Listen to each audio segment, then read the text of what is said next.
உதகை அரசு தாவரவியல் பூங்காவில் மலர் கண்காட்சிக்கான பணிகள் ஒரு பக்கம் விறுவிறுப்பாக நடைபெற்று வரக்கூடிய நிலையில் அங்கு அலங்கரிக்கப்பட்டக்கூடிய மலர்களை காண மக்கள் குவிந்து வருகின்றனர்.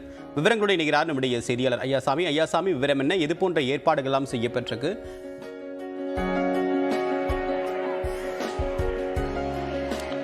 தேவப்பிரியன், உதகை அரசு தாவரவியல் பூங்காவில் 126வது மலர் கண்காட்சி எதிர்வரும் 10ஆம் தேதி நடைபெறுகிறது.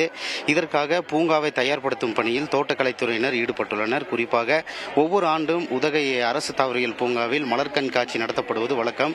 இந்த ஆண்டிற்கான கோடை விழாவில் இந்த 126வது மலர் கண்காட்சியானது எதிர்வரும் மே 10ஆம் தேதி துவங்கி 20ஆம் தேதி வரை 11 நாட்கள் இந்த முறை நடைபெறுகிறது.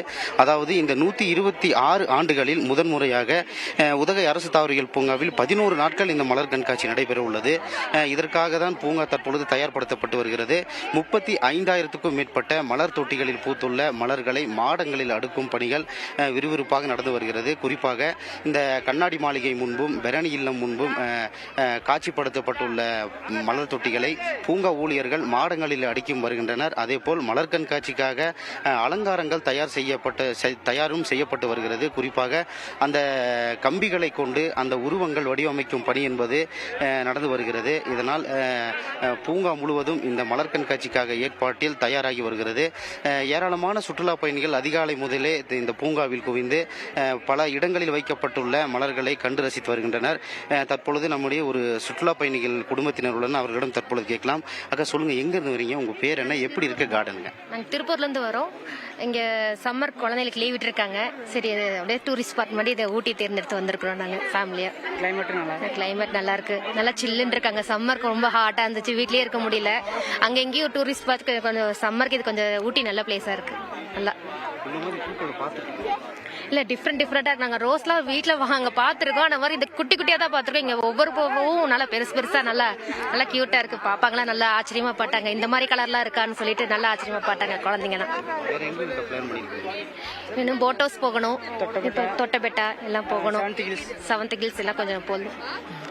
இப்ப இதான் முடிச்சு. சொல்லுங்க, நீங்க எந்த ஊர்ல இருந்து வரீங்க? நாங்கள் தேய்பணத்துல இருந்து வரோம், தென்காசி மாவட்டம். அங்கே வெயில் அதிகமா இருக்கு, பிள்ளைங்க சம்மருக்கு வெளியே போக முடியல. ஆனா இங்க வந்தோடனே இந்த கலரா பார்த்தோன்னே குழந்தைங்க ஃபுல்லா அழகா ஆச்சரியமா இருக்கணும்னு அந்த கார்டனை பார்த்தோன்னே அவங்களுக்கு ஒரு கொண்டாட்டம் அதிகமா இருக்குது. நம்ம பெரியவங்களுக்குமே பார்த்தோன்னே ரொம்ப சந்தோஷமா இருக்குது, ரொம்ப ஹாப்பியா இருக்கு. சூப்பரா பண்ணிருக்காங்க. இன்னும் நிறைய அரேஞ்ச் பண்ண வேண்டியிருக்கு போலக்கோ, அதனால அரேஞ்ச் பண்ணிக்கிட்டு இருக்காங்க.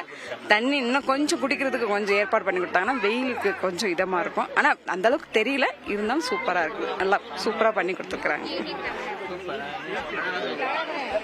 தேவப்பிரியன், சுற்றுலா பயணிகள் கூறியது போல இந்த மலர் கண்காட்சி ஒரே இடத்தில் 35,000 மலர் தொட்டிகளில் வைக்கப்பட்டுள்ள மலர்கள் மிகவும் ரம்மியமாக உள்ளதெனவும், சமவெளி பகுதிகளில் நிலவக்கூடிய வெயிலின் தாக்கம் காணப்படும் பொழுது உதகையில் குழு காலை நிலவுவதாக தெரிவித்துள்ளனர். தேவப்பிரியன், உங்களுடைய விரிவான தகவலுக்கு நன்றி ஐயாசாமி.